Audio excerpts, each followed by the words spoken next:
à Jean-Paul qui va vous présenter les derniers chiffres du programme.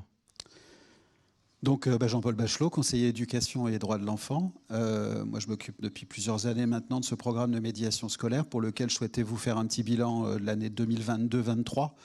Alors c'est un peu tardif puisqu'on est déjà maintenant en 24, mais ça permettra quand même d'avoir une visibilité sur la manière dont on a pu monter en puissance, en compétences, etc., avec un nombre de médiateurs toujours plus important. Quelques précisions sur la couverture géographique du programme. Il est aujourd'hui déployé sur 15 départements, avec une vingtaine d'associations. Et aujourd'hui, nous avons 42 postes de médiateurs financés par la DIAL, auxquels on peut ajouter près d'une dizaine de postes financés par d'autres sources, Fonds social européen,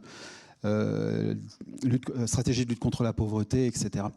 Donc 42 postes de médiateurs qui sont sur les départements que vous voyez apparaître, avec des résultats quand même assez probants, malgré toutes les difficultés sur lesquelles je ne reviendrai pas, mais que vous imaginez bien. Scolariser un enfant, ça suppose de pouvoir s'inscrire dans la durée, de travailler non seulement à son inscription, mais à son maintien à l'école. Et il peut se passer beaucoup de choses dans la vie d'une famille qui vit sur un bidonville qui vont impacter cette scolarisation. Donc je salue par avance les médiateurs pour leur engagement et la détermination dont ils font preuve, y compris pour lutter, pour surmonter les aléas de la vie en bidonville avec les familles.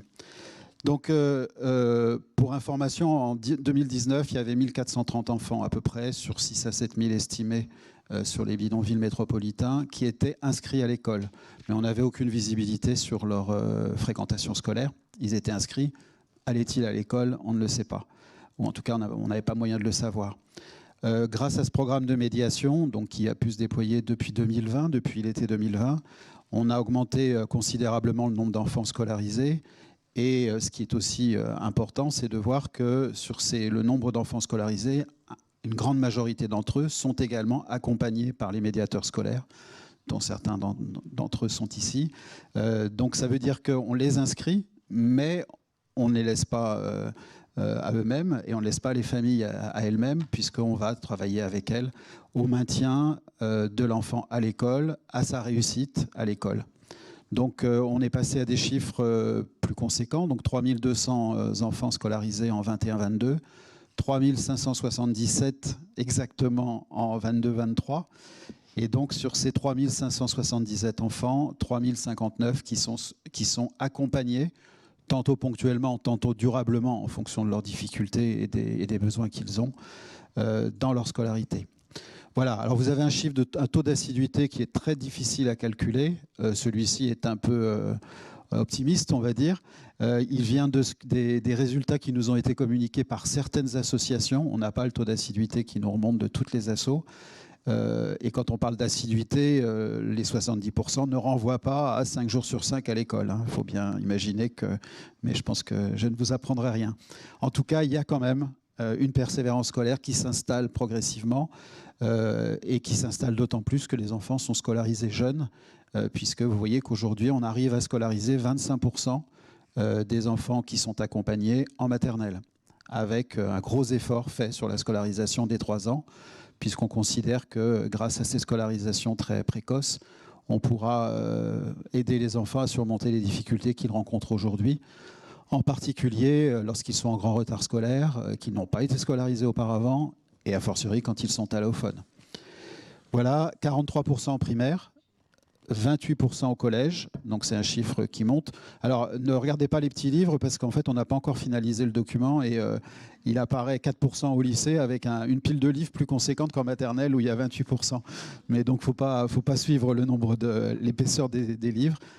Et 4% en lycée. Donc ça reste difficile.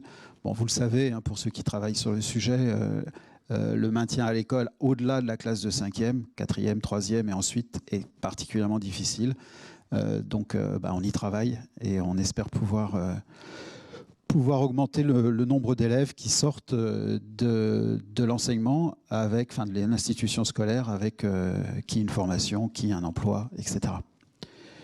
Voilà, l'avenir de la formation, de la médiation scolaire. Là, je vais reprendre. Alors, l'avenir, c'est qu'on a réussi à inscrire ce programme de médiation scolaire. Au vu de ses résultats, on a pu l'inscrire dans le nouveau pacte des solidarités, enfin la nouvelle stratégie de lutte contre la pauvreté. Donc, il y a une mesure qui apparaît dans ce pacte, qui est une mesure intitulée 100% de scolarisation effective pour tous les enfants présents sur les bidonvilles. Donc là aussi, c'est un objectif qu'on se fixe.